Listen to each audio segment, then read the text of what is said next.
We are live. Good to see you today, my EOS Podcast friends. We are welcoming today Douglas Horn from Telos. He's going to tell us all about Telos, how it's different from EOS, what kind of improvements they're making, and this is our chance to dig in and hear straight from Douglas. So welcome to the show, and go ahead and introduce yourself there. Hi, thanks, Brandon, and hi, everybody. My name is Douglas Horn. I am the architect and white paper author for Telos, which is another EOS chain like EOS.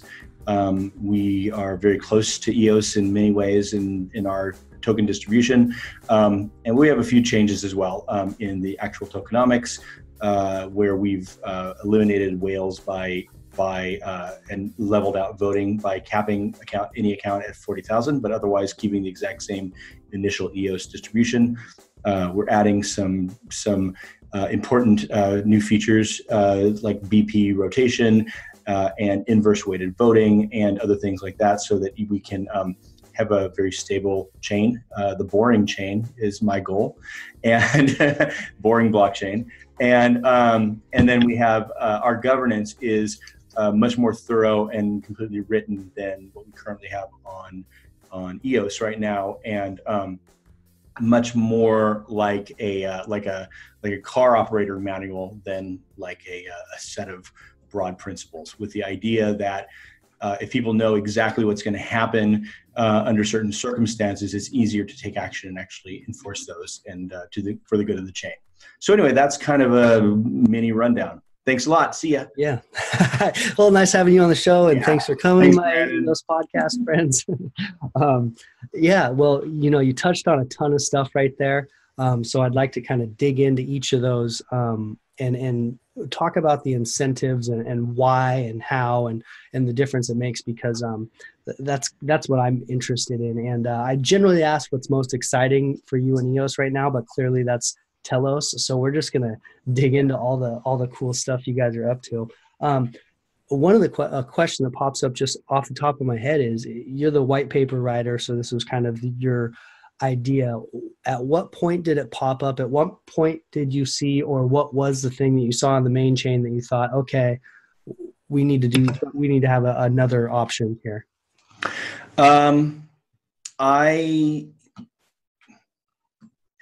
I had a small concern around what might happen in EOS since well before the launch. I'm a big believer and student of game theory and of aligning people's actions to their incentives. And it seemed to me, for all that I wanted EOS to be as advertised, right? And people voting, voting for the best, every participant, voting for the best of the chain.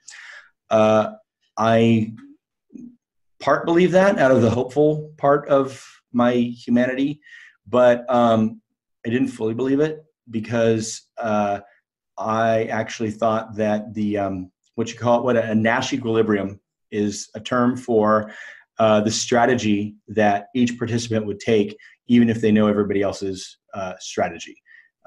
Named after the father of game theory, and the guy who A Beautiful Mind was about.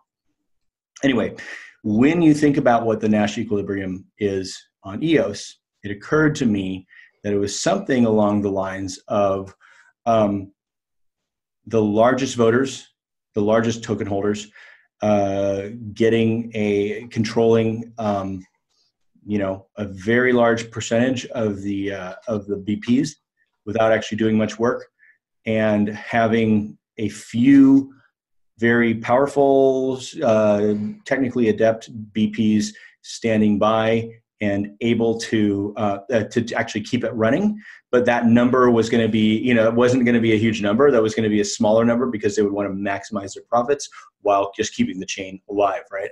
And then with what I understood about how standbys were working, everyone probably south of number 25 would probably be incentivized by the system as it existed to just run a minimal node that's running the producer plugin, and that would never be tested to see what it was actually, showing, or if it was easily spoofing the output of any kind of plugin that was actually checking its vitals, right?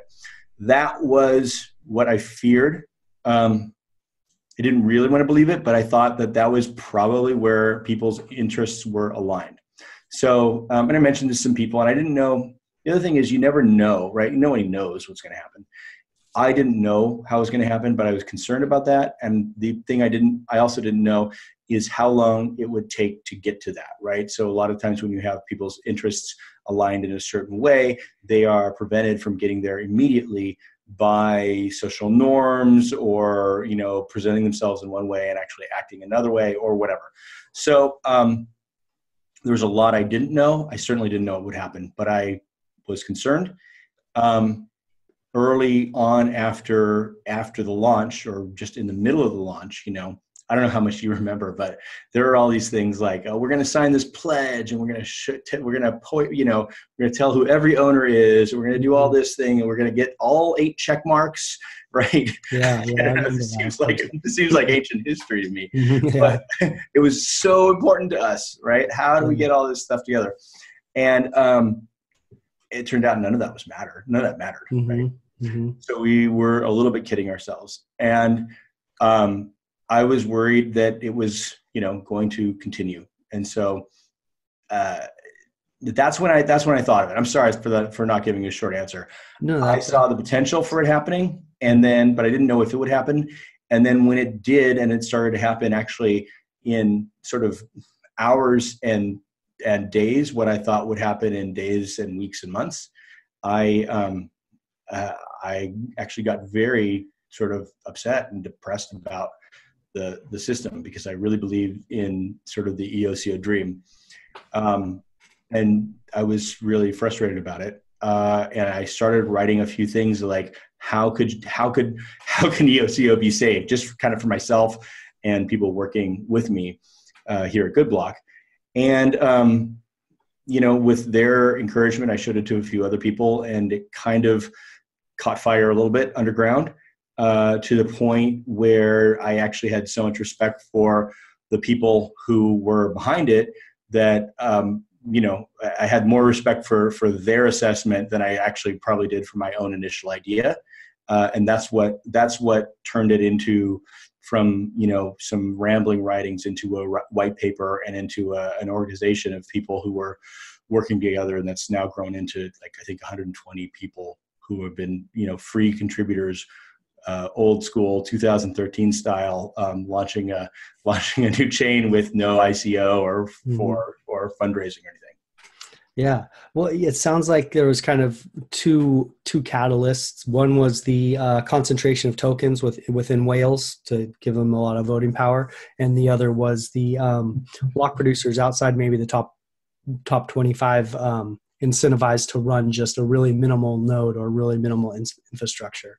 And of those, that's right. Of those, the in equal voting for real sort of like middle class EOS holders was the primary driver, I'd say. Mm-hmm. I don't believe that somebody who has 100 or 1,000 EOS is any less passionate about it than somebody who has 1 million or 5 million. I think they're passionate. That's just what their means allow, right? So I think those are really the people who will drive it, and I always thought that. So I wanted to figure out how do we keep them incentivized? How do we keep them enfranchised so that they can drive, an EOCO chain that must be responsive to them.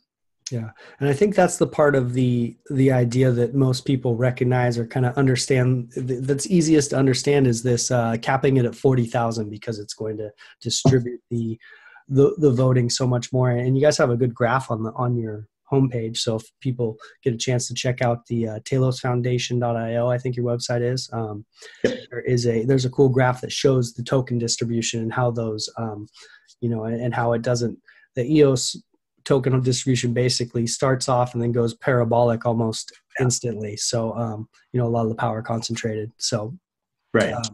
It's like the economic distribution of a banana republic. Mm-hmm. in Bitcoin and Ethereum and whatnot. And we're trying to get it more to be a economic distribution of a nice Sweden or Japan. Mm-hmm. So how did you come up with the 40,000? Was that just a sweet spot, or was that some sort of mathematical calculation? It was a sweet spot based on math, but also, admittedly, there were a number of different numbers we could have picked, mm-hmm. and we could have gone lower. The thinking, and there might have been benefits. I mean, we may find that there would have been benefits to doing that. We thought that the number that was as unintrusive as possible was probably the best number, as long as it did what we were trying to do. Okay, because at some point you're capturing a certain percentage of wallets that are under that. Yeah. And so you're kind of going to a number where most of the wallets are falling under this amount, I would. Right. I would argue that people with 30,000 Telos are probably not what we would consider, or EOS are not the ones generally making the problems, right? Mm-hmm, mm-hmm. We could have capped it at 30,000, but then we would have been doing a more, so we certainly can distribute any way we want, but I felt that while it's not strictly speaking a taking, right? Taking something that anyone owns, because there was no Telos and it only exists when we create it and give it to them. It's close to that. And I thought that, we wanted to do that as little as possible. So we found that it happened to be about 0.6% of wallets that we were touching. And that was a number of about 1,098. And it seemed like that accomplished as much as we really needed it to do. So you're saying 50,000, it didn't quite happen, by the way. So at 50,000 instead of 40,000, it was not quite as good. And then everything kind of fell in line, and we become, when you look at it, it becomes more like a natural distribution, a bell curve. And so. Okay. And that 1,098, that's the number of wallets that basically are affected that have more than 40,000. Yeah. Okay. Yeah, exactly.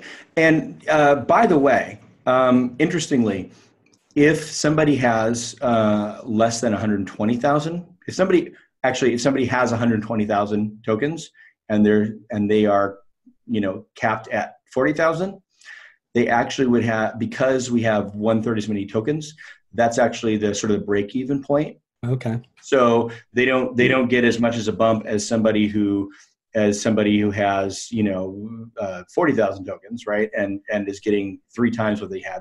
But they are actually at 120,000, you actually get the same amount of network resource power, the same proportion of the token supply as you would have had at 120,000. Okay. And so anybody who's complaining, anybody who's upset because they have 80,000 tokens and now they have 40,000, well, they actually have more ownership of Telos than they did of EOS. Interesting. What's the total token supply? It will be approximately 335 million. Okay. And what was the thought process on having changing the token supply? Sorry? What was the thought process on changing the token supply?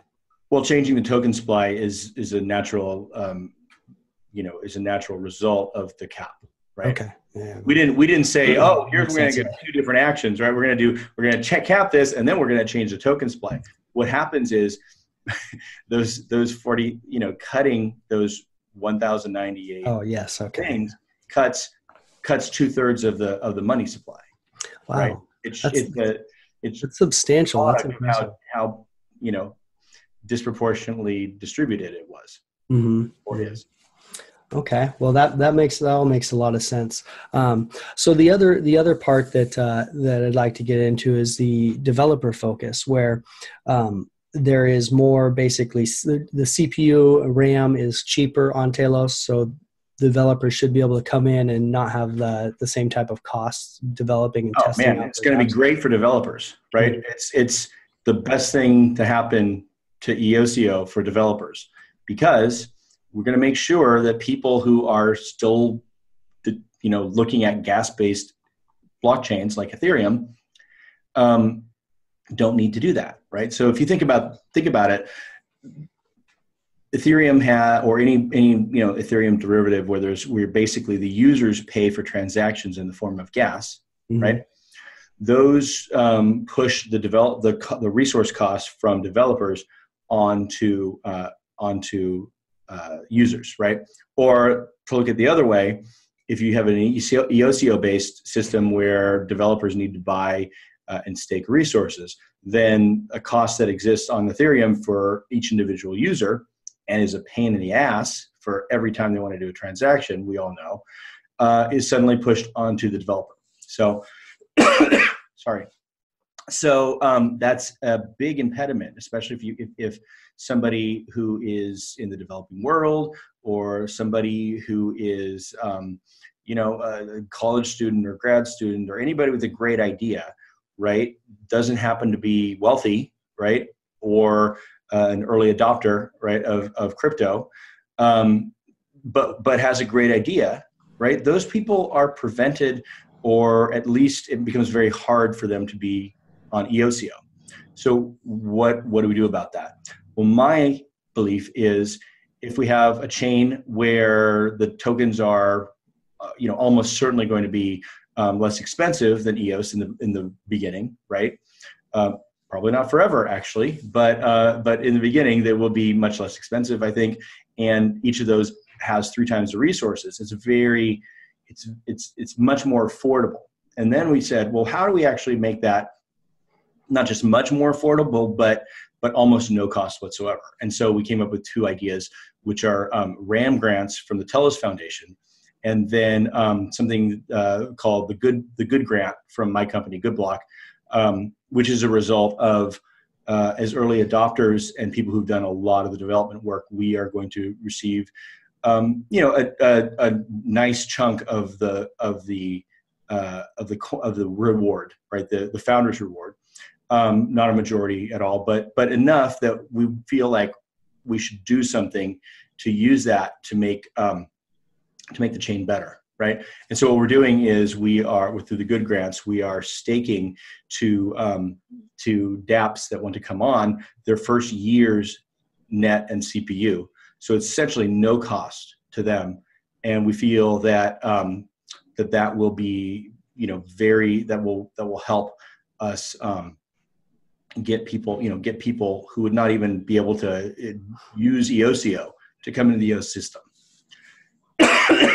Yeah, that makes sense. That's there's a lot of dApps. Once they start to hit the mainnet and EOS, they are looking for block producers or something to stake rewards, basically stake a ton of EOS for them so that they can run their dApp on the mainnet. So right, yeah, right. That is a big service. It's a onesie twosie kind of thing, and we wanted to codify it more. By the way, even though it's GoodBlock's tokens, we are not.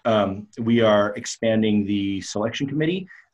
We spoke to a number of the participants, some block producers, some not block producers, so that we can better reach out into different communities.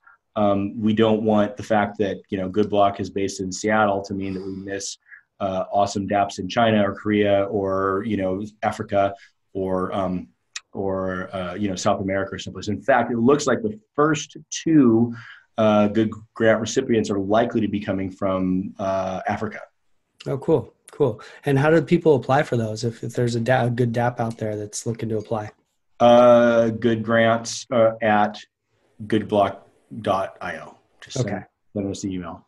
Okay. If you go to goodblock.io/goodgrant, all the information is there. It's extremely simple.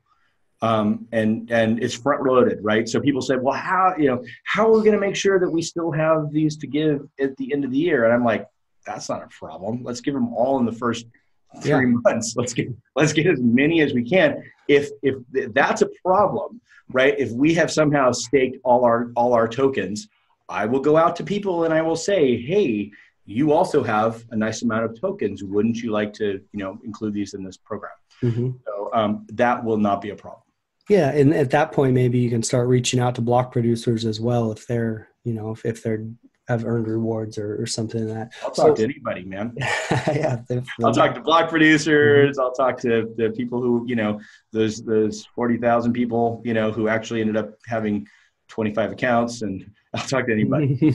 If that's what it takes to get more dApps on. I would like to get 100 dApps. I would like to get 100 dApps, even knowing that some of them are going to be crappy, Mhm. because you're not going to know going in which ones are going to be crappy, right? And maybe even the ones that start out crappy in a year can be awesome, Mhm. Mhm. right? Absolutely, yeah. Um, and what type of dApps are building? What's kind of an interesting dApp that you see out there that's building on Telos right now? Is there anything that you Very, can mention? very, very excited, Mhm. but it's and we have a list that's coming out soon. It's not for me to say for Do details. the breaking news for some? Yeah, that Like makes sense. they can out themselves, Okay. Okay. But my company GoodBlock is going to be doing something called DAC Lab, Hmm. which is taking all these tools, right, voting and licensing and identity and revenue sharing and work tracking and all these things, right, and make it extremely easy for any kind of DAC to give themselves all the power that Telos itself and the Telos Foundation have, and more, right? So, I used to make independent films as a director and producer. That would be a fantastic way to set up an independent film, right, where you've got a lot of contributors, and it would actually give them some say. You could set up, we're looking at tribes in Africa could get more use out of their lands and resources, and better organize themselves to make more, to enrich themselves in a fair way that's distributed equitably amongst all participants, right? You could get cities, frankly, could organize as a DAC, right? You could get groups of knowledge workers who are working together and don't want to necessarily be under a hierarchical entity structure that we currently have, right? I mean, the DACs are the future of organization, right? And so I think it will, the laws have to catch up, but the tools have to be there. And so we're coming out with this. GoodBlock is coming out with daclab.io very soon, and I'm super excited about that because it becomes sort of an incubator and empowerer. We also have a game that I would probably call the first actual game on blockchain.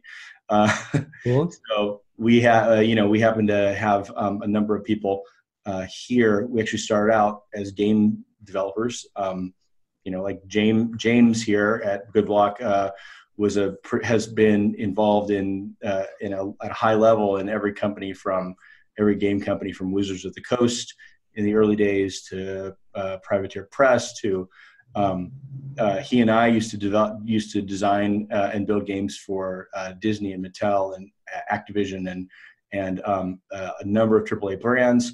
And then just before we started, before we got together to start GoodBlock, he was a producer on Halo. So we know how to make games, and this game is awesome. And we've been working on it for a while. So we're going to deploy that on Telos. There's a lot of really exciting things that are coming out. But I mean, it's for them to say. Well, that's exciting to hear about that. Well, and when they start launching, I'll be watching, and I'll probably bring some of them on the show to talk about it. So, Yeah, please. I'm very excited about it, and I think, sadly, I think we're just days away from that announcement. Actually, cool. Well, let's talk about block producers and how their role differs maybe in Telos, or maybe just how the incentives are different, because I know that you have a rotating structure. Can you explain how the block producer system works on Telos? Yeah, absolutely. So, like EOS, we have 21 block producers that are elected by token holders based on their stake tokens. Right, same. We also have 30 standbys, a fixed number of up to 30 standbys. And the pay is very different. So if you look at how the top paid block producer versus the bottom paid block producer are on EOS right now. I believe it's around a 9-to-1 differential, Okay. which means that over time, there will be a class of block producers that will pull away and the others will fall away because as RAM gets added and people are able to compete on their better infrastructure, not everybody will be able to keep up, right? So we thought that was actually, I thought that was something that not only led to that sort of, pull away, fall away paradigm, but also put, block producer number 15 in a too combative, competitive relationship with block producer number 12, right? Mm-hmm. So our approach to that is all the block producers on Telos are paid the same rate, and all the standbys are paid half that rate. Okay. And there's no reason to have 80 standbys. There's no reason to have 80 standbys on EOS, frankly. It's ridiculous. It's a political, thing that it's a feel-good thing. It's pointless, right? Meaning that it's not pointless if you're one of those people getting paid who put a lot in, but it's pointless in terms of network resiliency because none of those people are actually proving that they can do anything. Mm-hmm. So what do you do about that? Well, we say, let's rotate in all these standbys on a regular basis. And what that does is if they are voted in and they cannot produce, then we know, and they're highly incentivized to be able to produce because we don't think that once you eliminate the whale self-interested voters, it means that people are going to vote, what's good for the network. And what's good for the network is that the BP should be able to produce, right? And we remove people who can't. Generally in a schedule, if you can't produce, if you miss about 15% of the blocks, you're removed so that somebody else can come in because the network resiliency needs to continue, right? So the interesting thing there, though, is once you make this sort of automatic and easily replaced, it turns it actually into not such a big deal, right? If a block producer, remember situations where on EOS, if a block producer is not producing, it's a big deal, and we talk about it all the time and wonder, and roll our eyes and try and pull out our hair and try to figure out what to do about it because it's not clear what to do about it. But on Telos, that's not a problem. It's just removed automatically. Somebody else who can produce is brought in. And when that producer's kick period is expired, they come back in and hopefully they've solved their problem. And if not, they get kicked again, right? It makes it, it's over. No one incident is a big deal. If it happens to people repeatedly, we think that they'll be highly incentivized to fix their system so they can be good block producers, or the voters will, lose their faith in them. Mm-hmm, mm-hmm. So the voters have a different voting weight as well, or it's weighted differently. The more that people vote, so if you vote up to 30 people, your vote is worth more. What's that scale look like, and how's the voting look? Yeah, so that we call that inverse weighted voting.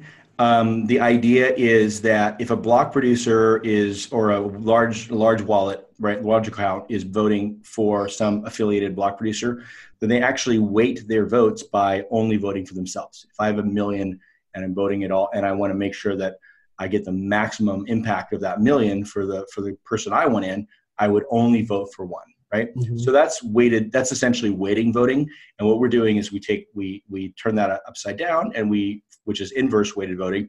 And we say, if you only vote for 1 or 2 or 3, we are going to discount the value of each vote heavily. Right. So I believe it's up to, 1, 2, 3, 4. I think once you get to about 4, then you get 1% of your. Oh, wow. So you have to get.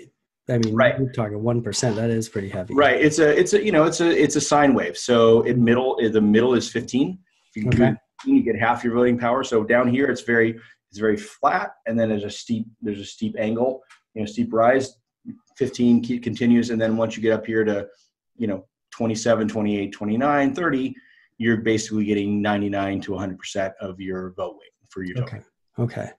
Great. So so it sounds like they're incentivized to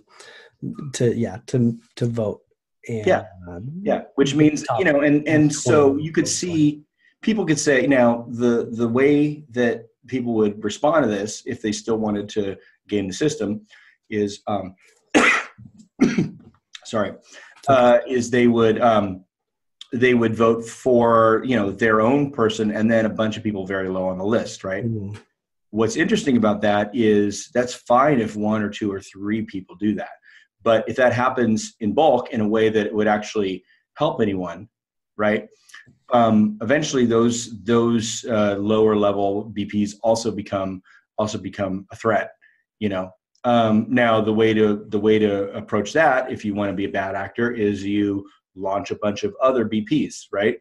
And just have a bunch of, strong monkey, sock puppet type BPs. Mm-hmm. So we envisioned that as well. And we said, no, to be a BP, you have to, number one, meet minimum standards. And number 2, provide disclosure. And one of those minimum standards is to provide clear disclosure about how your ownership is, so that no one can own 2. And with those, it makes it very hard for somebody to stand up a bunch of sock puppets to vote for with the rest of their votes. So it's a holistic system where all the parts are important. Okay.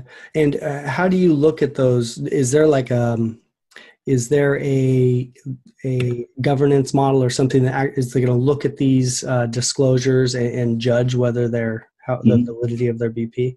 Yeah. So we have, as I said, we have a lot of governance. We certainly, if there was an Oscar for most governance, we would get that.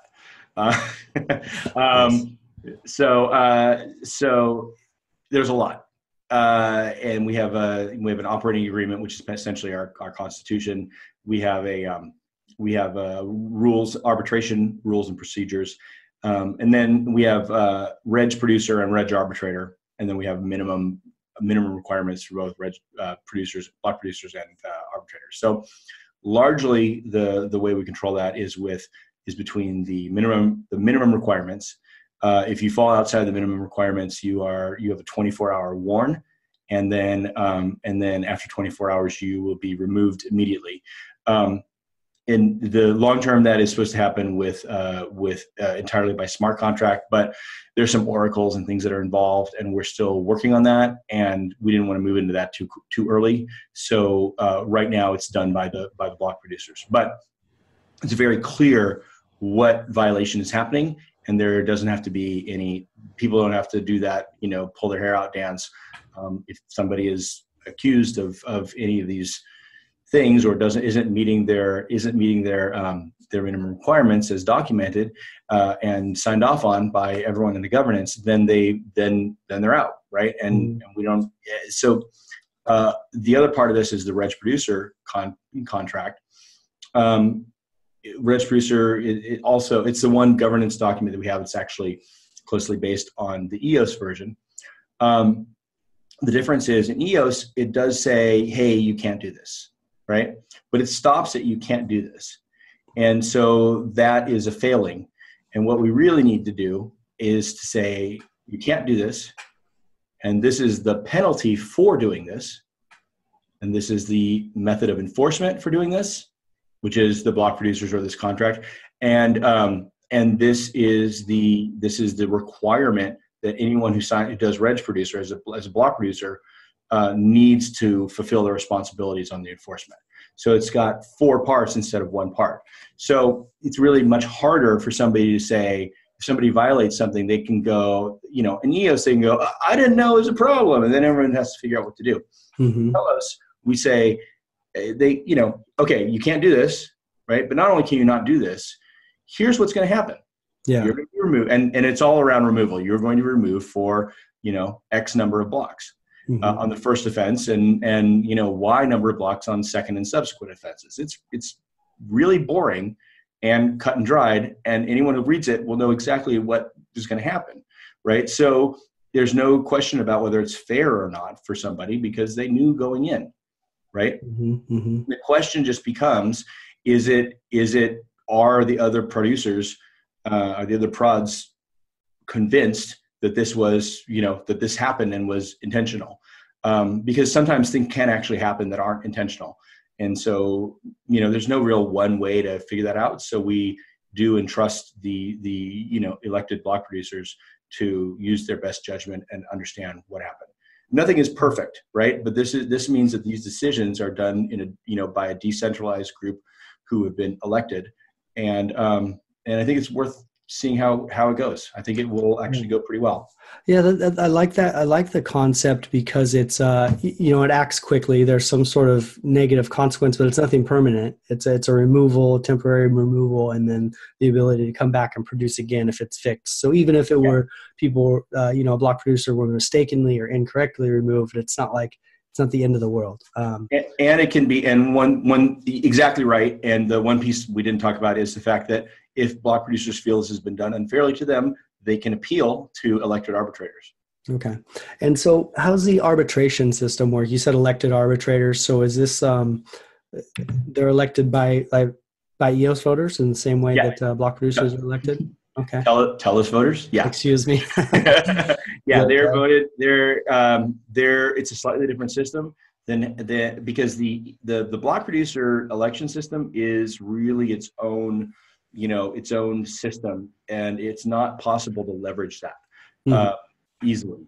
So we built another system for elections that is pretty cool. It uses like a built-in DNS addressing system that we called Trail Service that exists and actually adds a lot of power to what dApps can do and tokens can do throughout EOS or throughout Telos. And now I'm doing it.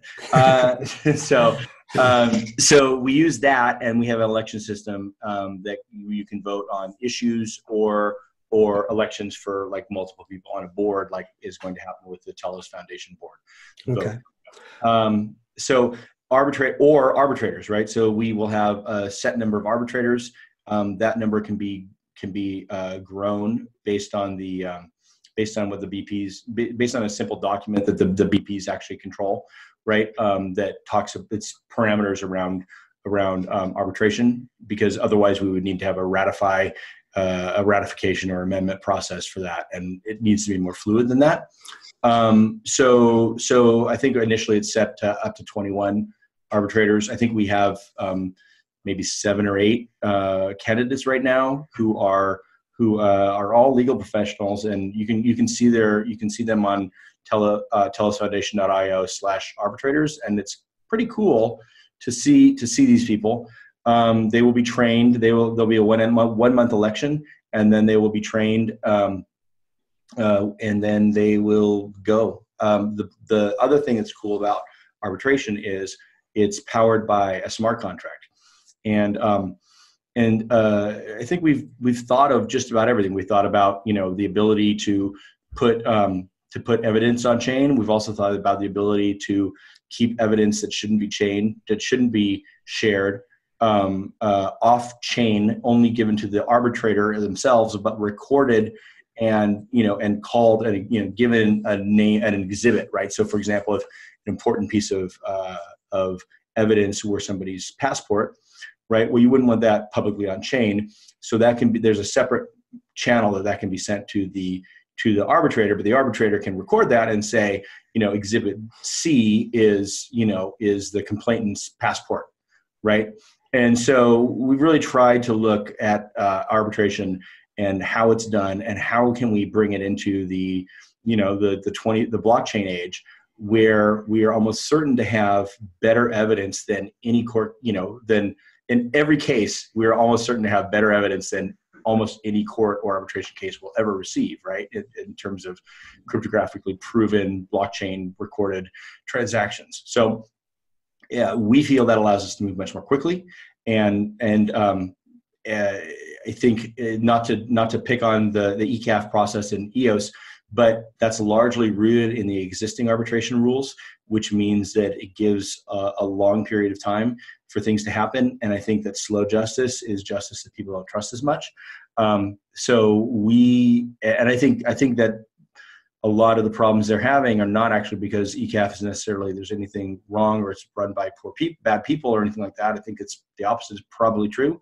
in general, but it's slow moving. And blockchain is fast moving, and there's a huge disconnect, and people just don't understand why it takes so long. So we are trying to keep things as fast moving as possible, and as recorded on chain as possible, while still, respecting people's necessary privacy, and also not allowing fast moving arbitration to become an exploit where arbitrating is the new way to steal somebody's account by just claiming an account that, doesn't get used very much.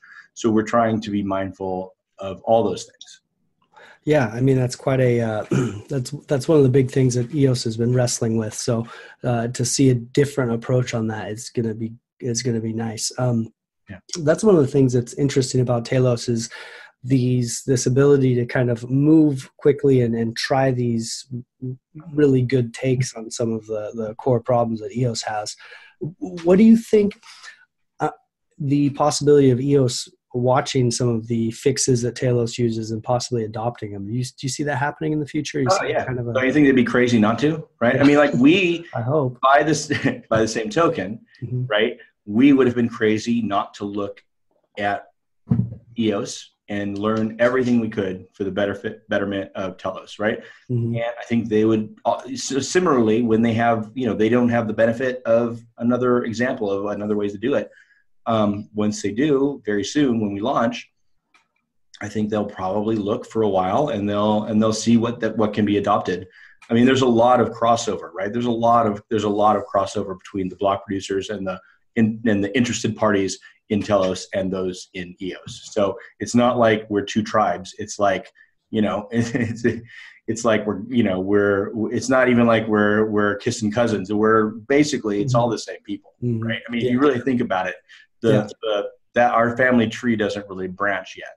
Yeah, that's true. I mean, it is all the same people. It's not like these things are going to go overlooked. The people will be watching real close and kind of knowing. I love some of the ideas that are going on. What about the worker proposal system? That's another one that kind of ran into some hurdles with EOS. What's the approach with Telos as far as worker proposals?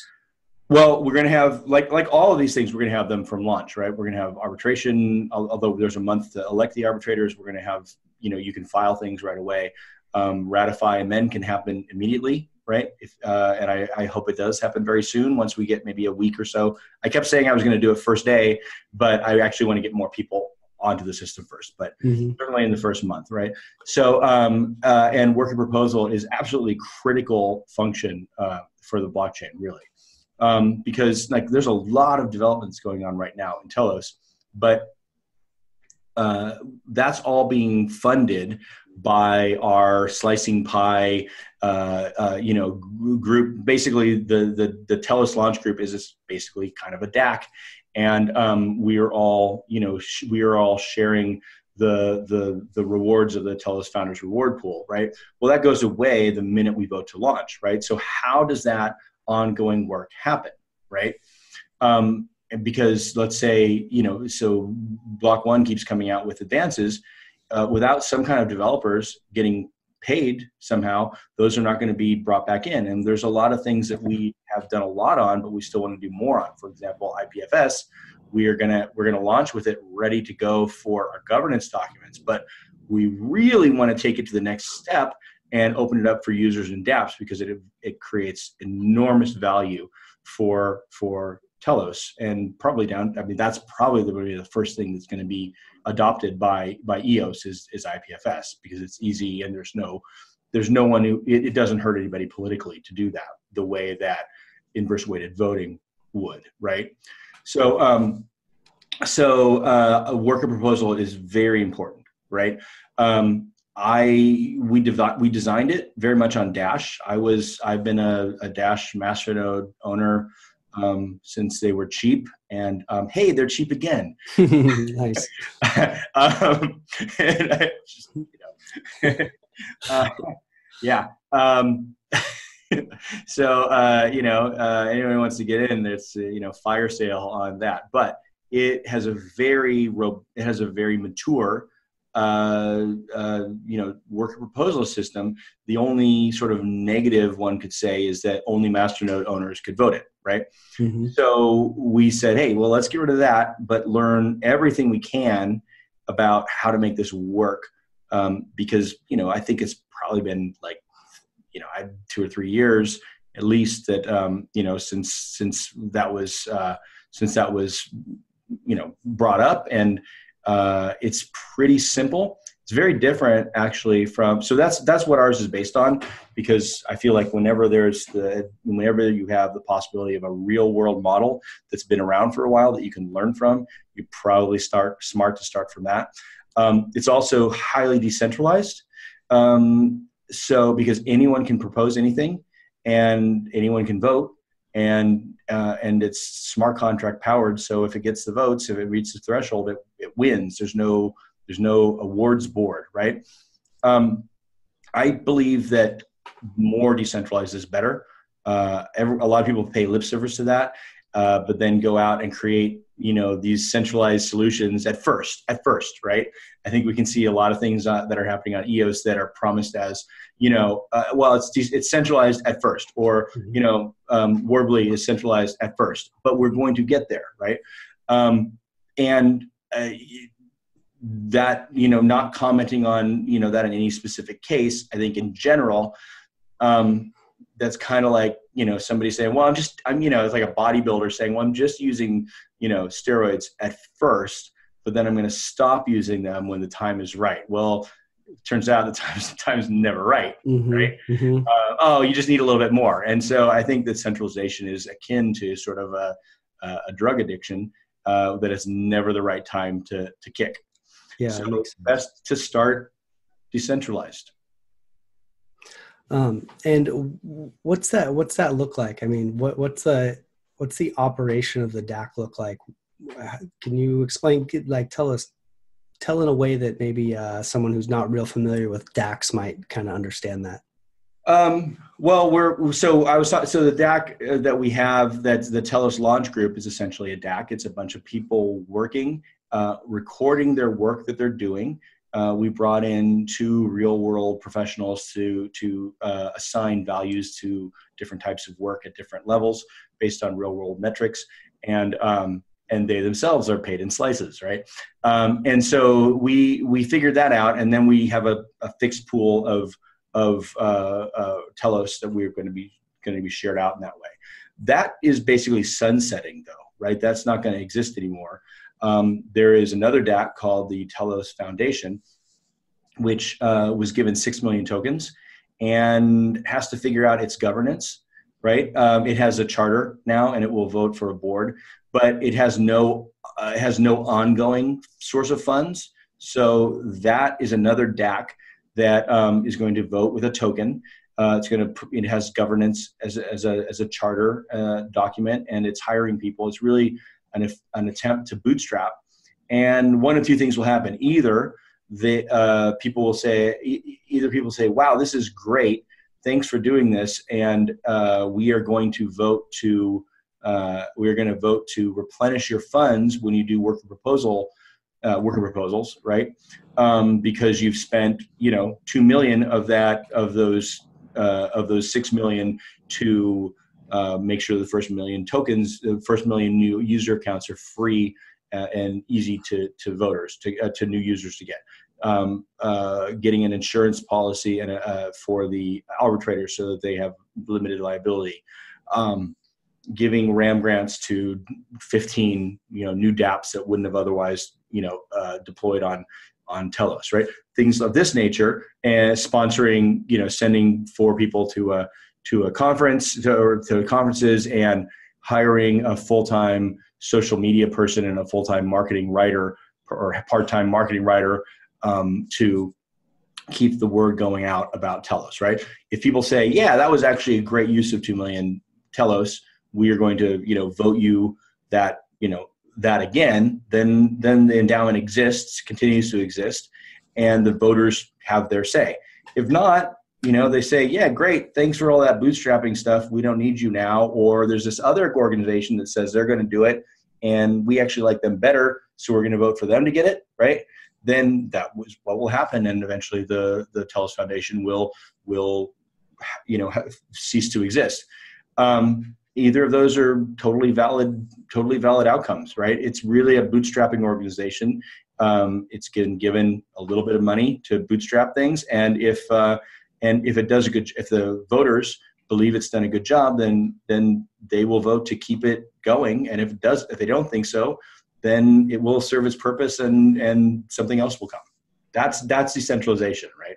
Mm-hmm, mm-hmm. Yeah, I mean, that makes a lot of sense, and that is that's a bold way to kick it off for sure. You're incentivized to perform, and if you're not performing at a rate that people recognize, then it's over. Yeah, I mean, look, you got to trust the voters. Mm-hmm. Right? That's the only way, right? If I would rather fail by trusting the voters and not having them come through, than continue indefinitely with a structure that they don't support. Mm-hmm. Yeah, for sure. Well, I mean, you see it on Steemit's been a really good example, because I've been doing Steemit for so long, and I've seen all these different scenarios play out on the Steem blockchain, and so yeah, when I see different angles, that makes a lot of sense to me. So yeah, that's a good one. That's a good one. I think you're muted right now. Oh, sorry about that. Yeah, no problem. I was muting so everyone didn't have to hear all my coughs. Okay. We don't know. What I was saying is we don't know what's going to happen. So grab the popcorn. Yes, grab the popcorn. Everyone, grab your Telos popcorn. What's Telos? What's Telos mean, or what's the symbolism behind the unicorn? The acorn. Acorn. Mm-hmm. So Telos is a word in Greek. It means the ultimate purpose of something. And there's Aristotle would describe the telos of an acorn is to become an oak tree. And we felt, when we were coming up with the name, we thought a few things. We thought that was, there was a chance that this might be what EOCO was kind of meant to grow into, right? Because we are going to actually be able to deliver all the parts that, were not included in the EOS launch, right? For whatever reason, and that were probably very important. I personally believe that those are very important. So this is a chance to make that what it kind of was supposed to grow into. So there's that. Also Telos has a cap, and acorns have caps, and that was we wanted to pay some homage to both the name and the logo for EOS without being direct, without being so direct that it seemed like we were an overt challenge, which we're definitely not, right? This is what's interesting. So I was going to actually post about this. It's really interesting if you think about it. So EOCO is the first time it absolutely flips the concept of a fork from something that splits and divides and essentially harms the community built around it, to something that actually greatly improves the community and adds and enriches them, right? So here we are, and let me give you an example. So Telos is not even launched yet, but because we've been working on it, everyone in EOCO has access now to things like we're going to have IPFS. We're going to have all these additional options of governance to look at, like we were talking about. We're going to have inverse weighted voting. We're going to have this different type of voting system. We're going to have TIP 5 tokens, which are improvement over EOCO.token. We're going to have where do I stop? All those things exist because Telos built them, right? And whatever happens to Telos, any other EOCO chain can use them because it's open source. That is enrichment of everyone who's participating in the system. And also, you're going to have most of the people are going to have access to new, ownership of new Telos tokens. We return 96%, I believe, of the tokens that we create to the system, to the people who bought them. Actually, it's 93%. And in contrast, EOS actually returned 90% of the tokens to the people who bought them. And Warbly is returning approximately 36% of the tokens to people who bought them. So, it is enriching them both in this new code and these new form of governance, and but also just flat out money, right? They're going to get these tokens. Telos is on exchanges, people will be exchanging them, and there is value there. So they're going to, if all they want to do is get that and get it off and sell it for anything else, hey, that's their right. Mm-hmm. Yeah. Well, all the tools are the most exciting part for me, and especially the one for me is the block producer one. How there's a rotating block producers. I think that's a great idea. For me, I do see some,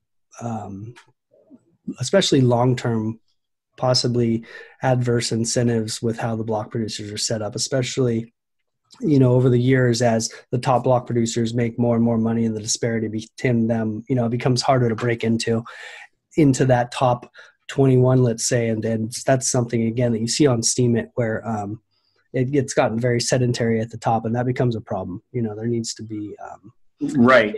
So that pull away. Something no one's really even mentioned, by the way, is the fact that with the massive amount of storage required to be a block producer, there's going to be a time in the not so distant future where it's very likely, if you're not already a block producer, you're not going to become one. Mm-hmm. Because I don't know if you ever ran a full node, a Bitcoin node or something, but at some point it becomes, not very many people are launching new full nodes of Bitcoin. When I started, it took quite a while to sync that. Now, it would take like months to do a full sync unless you download a Bootstrap, right? Which means you're trusting somebody. That's also going to happen. It's going to happen much faster on EOS, right? And there are some tools coming in, but you're just not going to get around. You're not going to get around that. The fact that there's 63 million blocks a year, right? Yeah. So there's that. Yeah, but I think that the rotating the block producers is very important, because there will someday be a finite amount of block producers. It's important to be able to make sure that the ones we have are functional and good, and not just going through the motions. So Brandon, you interviewed me at Scaling Blockchain in San Francisco, and you were asking, I can't remember exactly how it came up, but I did mention the Chinese New Year problem, mm-hmm. Mm-hmm. right? Which is, if a very large number of BPs are in China, and it's a cultural phenomenon that all employees go home, right, for Chinese New Year, and actually and generally are not guaranteed jobs when they return, as employees in the US or other places are. What happens if there's an attack to the EOS system? That happens during that 10-day period, and there's no way to either remove those that and unreg produce those that are not producing blocks, like we can do on Telos, and or even if you could do that, if the ones that you need to replace them with are not actually ready to produce, right, at the level that they need to be. It's a potential exploit. I don't think I'm giving up. I don't think I'm telling the bad actors of the world anything that they wouldn't know on their own. It may actually be, I would actually call, and I will, as we get there, maybe you can help me. I will actually call on block producers, Chinese block producers, around that time to unreg produce, and let other people who are not practicing that cultural holiday to fill in during that time. So if there's no mechanism on EOS for removing non-functional BPs, because you can get a lockup. So I actually hope you'll help me spread that word, because I think it's a network exploit that we need to see.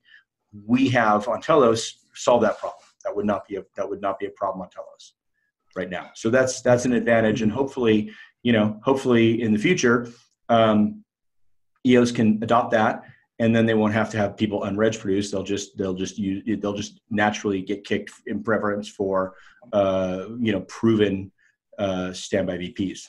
So I just think I agree. It's very simple, right? It's a very simple network resiliency fix for a problem that probably shouldn't exist, and it definitely shouldn't continue. Yeah, I mean, it is a really straightforward fix, and hopefully when the EOS voting portal comes up to vote on the referendum voting portal comes up, that will be something that's thrown out there to the community to look at, because it's something that's one of the changes that I would like to see as far as. Yeah, I would too. And by the way, I want to be really clear. Me and GoodBlock have been focusing very much on Telos, just because that's kind of how it's going to get done. But when Telos is launched and stable, we hope to re-engage with the EOS chain more, because we believe in it and we think we have a lot to offer, frankly. So it's not we're not shunning EOS in any way, and we want to re-engage because we think EOS is very important, and we don't feel like we compete in a zero-sum sort of way with EOS. It's just that right now we really need to concentrate all our efforts on leading by example with Telos.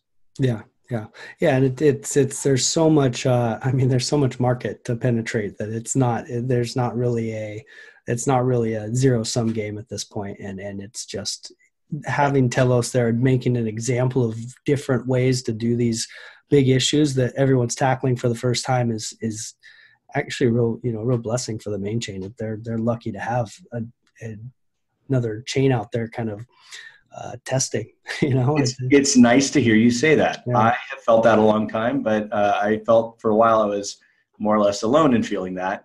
But yeah, of late, especially after the San Francisco Hackathon, where we got to talk to a lot of people, and people got to see somebody up on stage in the top 10 in a Telos t-shirt, and also in Oslo, in the Oslo get together right now.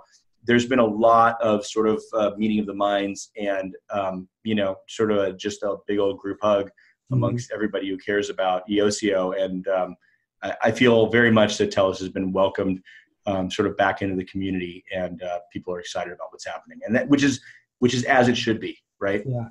Well, I think it takes some time proving the just the validity of Telos. I mean, when you come up with a fork of EOSIO, it's going to be hard to get the message across of why, how, what are the reasons, and it takes some time for people to understand those. But I think that as I've taken the time to understand, it makes sense to me.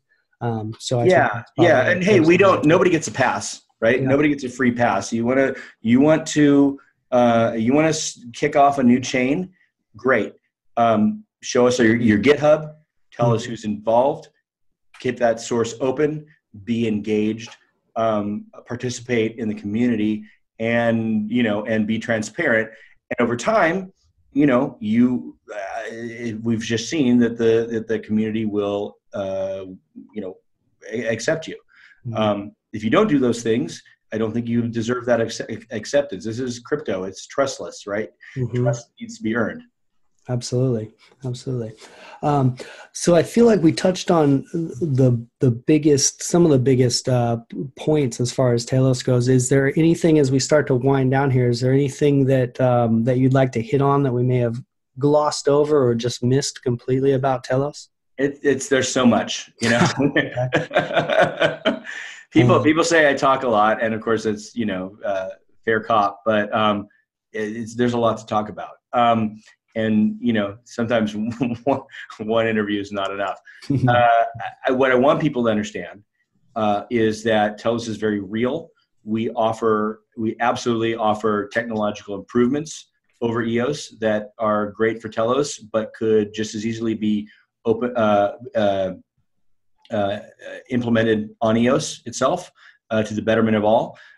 We see ourselves as a general use chain for dApps, and we see ourselves as being a bit of an on-ramp, a way for new dApps that would not actually probably even be able to partake in EOCO at all due to the high cost of resources up front to come in and develop for us instead of Ethereum. There probably will be some healthy competition where some EOS dApps move over to Telos, right? And we're not really poaching it. These are going to be economic decisions that they make in their own interest. Likewise, there very well may be dApps that start off on Telos and take advantage of the good grant and things like that, and then either migrate or also deploy on EOS. And I think all of these are really good things where everyone wins. If I were to say one thing about Telos, it is we are open, we are transparent, we are here for security, and we are here to create opportunity for everybody. And really, it's a no-lose proposition for our whole EOCO verse. Well, that's that is well put. Where's the best place for people to find you on the interwebs? And actually, one more question before I get there. Yeah. What about block producers? If there's block producers listening here, they're interested in possibly producing for Telos. Is it okay to do the EOS main chain and Telos? And how do they contact you? Or what's the best way to do that? Absolutely. So there are, in fact, leaders in the Telos launch group who are on EOS, Telos, and Warbly, right? Okay. There's we cheers and hug those guys the same as anybody else. So there's no negative there. If you want to get on, the best place to go probably is telosfoundation.io or testnet. .telosfoundation.io. From the main chain, there are links to our GitHub. Our GitHub has really all the information about how to become a block producer. We've had some participants doing a great job in documenting that, in updating a wiki. I would actually say, having had to learn how to get onto EOS, and now looking at the tools available for Telos, it's probably much better documented how a new block producer would come into Telos. So we wanted that. We see ourselves as truly espousing the benefits of decentralization. So that means there's no selection committee for who gets to be a Telos BP. There's minimum requirements, but those are open for anyone to see. The code that we have made and contributed is extremely well documented, and any changes that we are making are highlighted and and parameterized so that any chains that come after Telos, which I think there will be many. The Julius Caesar quote I use often here is "After me the deluge," right? Mm-hmm. Once this is available, once this code is out there and the governance and people don't have to start from scratch on these things, what I think you'll see is a lot of new chains coming for specific purposes that are growing off the Telos branch, because there's a lot of things both practical and fancy that people can use from Telos, and they can adapt to their own purposes. And so you'll probably see a lot of lined out versions of the governance that are changed quite a bit, and things in the rotation and all these, and inverse weighted and things like that that are the parameters are different, but the bones are all there. And I think in the same way that EOS and all the EOS holders benefit from Telos coming in, I think that Telos and everybody else benefits from every new chain that comes off that is well devised and that has born with a group of transparent and well-intentioned founders doing basically the process that we did for Telos. Mm-hmm. Yeah, there hypothetically could be a sister chain for any network of people that kind of have a common use case and whatever specific rule set they have. I mean, you could have chains at some point, if they're easy enough to make, you could have chains just for groups of friends and local communities and all kinds of, it could be You could. I think it's not quite like launching a proof of work chain where you just need to get 5 ASICs in a basement somewhere, which I've done. But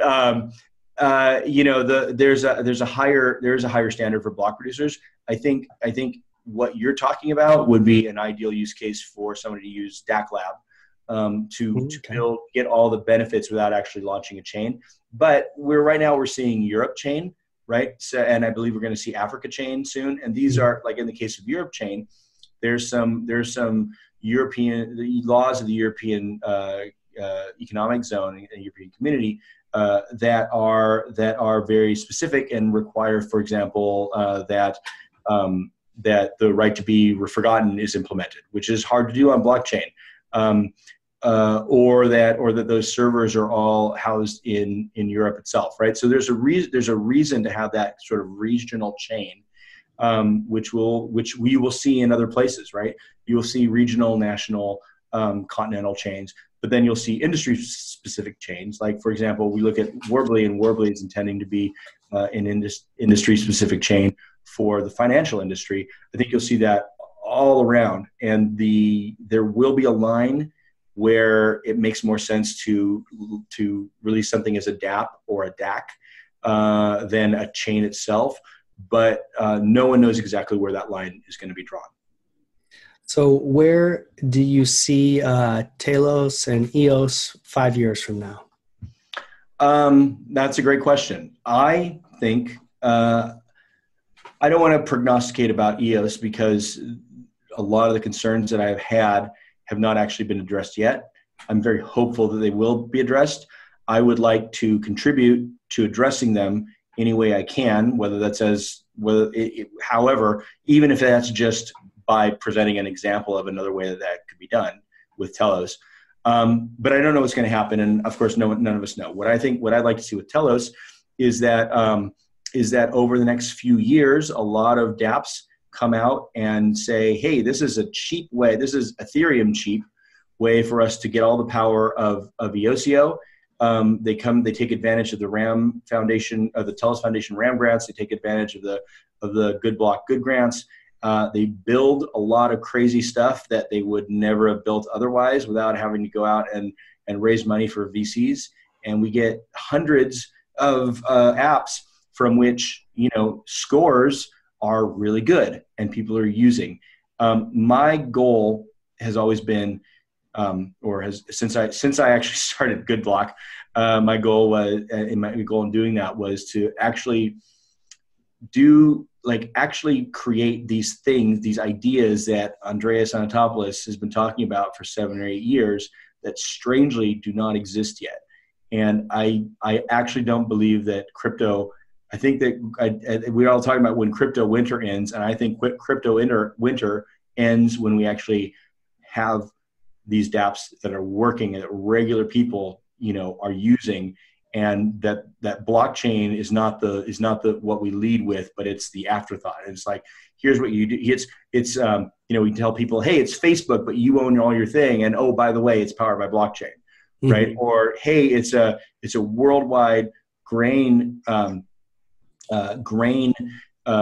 store, container ships, scheduling, selling, banking, letter of credit, insurance, enabling system that slices thousands of dollars off the cost of any shipment or tens of thousands of dollars of any shipment, and also days to weeks off that happening. And yeah, it's powered by blockchain, right? Like the blockchain part needs to come at the end, and we need to take the D off dApps and just call them apps, because normal people think of apps and don't think of dApps. They think dApps are weird. And right. And so so that's what I want Telos. I want people, my vision for Telos is in the 3 years, people are using, your mom is using it and your friends are using it who don't even understand crypto. They don't even understand that they're using it. That's what I want. I want it to be boring. I want no big headlines. I want the price to slowly go up. I want the usage to rapidly go up. And I want people to be using it daily without necessarily even knowing it. That's what I want. I like it. Good vision. I mean, that is going to be a huge step when it's actually being used without having to explain. And then crypto can go up. Thing. Exactly. Then crypto winter can then crypto winter. Then we get crypto spring. Yeah, there you go.